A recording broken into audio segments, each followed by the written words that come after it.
Petrol কিভাবে তৈরি হয়? আপনি জানেন কি কিভাবে তৈরি হয় পেট্রোল আর ডিজেল? এই পেট্রোল আর ডিজেল আমরা সবাই চিনি, গাড়ি চালানো থেকে শুরু করে অনেক কাজে এগুলো দরকার হয়। কিন্তু এগুলো কিভাবে তৈরি হয় জানেন? পেট্রোল আর ডিজেল আসে পেট্রোলিয়াম থেকে, যা সমুদ্রের তলায় বা মাটির গভীরে লুকিয়ে থাকে। এই পেট্রোলিয়াম বের করে আনা আর প্রক্রিয়াজাত করার কাজটা বেশ জটিল এবং বিজ্ঞান আর প্রযুক্তির উপর নির্ভরশীল। পেট্রোলিয়াম বা কাঁচা তেল খোঁজার কাজ শুরু হয় ভূতাত্ত্বিক জরিপ দিয়ে। বিজ্ঞানীরা মাটির নিচে বা সমুদ্রের তলায় কোথায় তেল থাকতে পারে সেটা খুঁজে বের করে। তেল পাওয়ার পর সেখানে বিশাল আকারের প্ল্যাটফর্ম তৈরি করা হয়। সমুদ্রের তলায় প্ল্যাটফর্ম বসাতে অনেক বড় বড় স্টিলের কাঠামো তৈরি করা হয়, যেগুলো পাথরের সঙ্গে শক্ত করে বাঁধা হয়। এতে প্ল্যাটফর্মটা নড়তে পারে না। প্ল্যাটফর্ম তৈরি হয়ে গেলে ড্রিলিং মেশিন বসানো হয়। এই মেশিন মাটির অনেক গভীর পর্যন্ত ছিদ্র করতে পারে। যখন ড্রিলিং করে তেল পাওয়া যায় তখন পাইপলাইনের মাধ্যমে পাম্প বসানো হয়।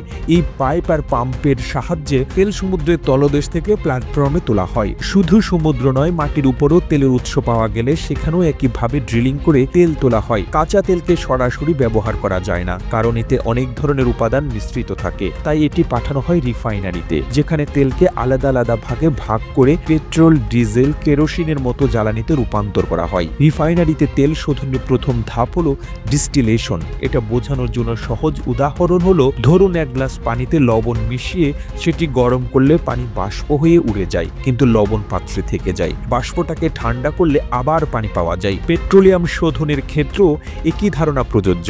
রিফাইনারির বড় বড় ফ্র্যাকশনাল ডিস্টিলেশন টাওয়ারে পেট্রোলিয়াম গরম করা হয়।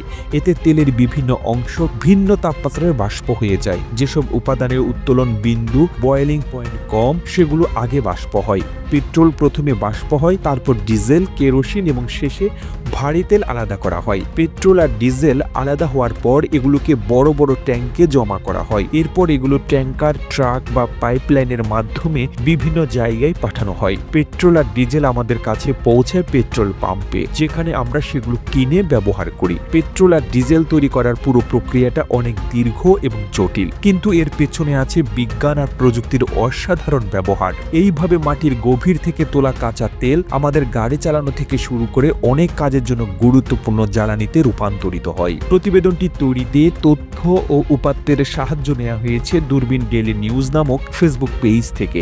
আর এতক্ষণ আপনারা সঙ্গে ছিলেন বিশ্ব বাংলার।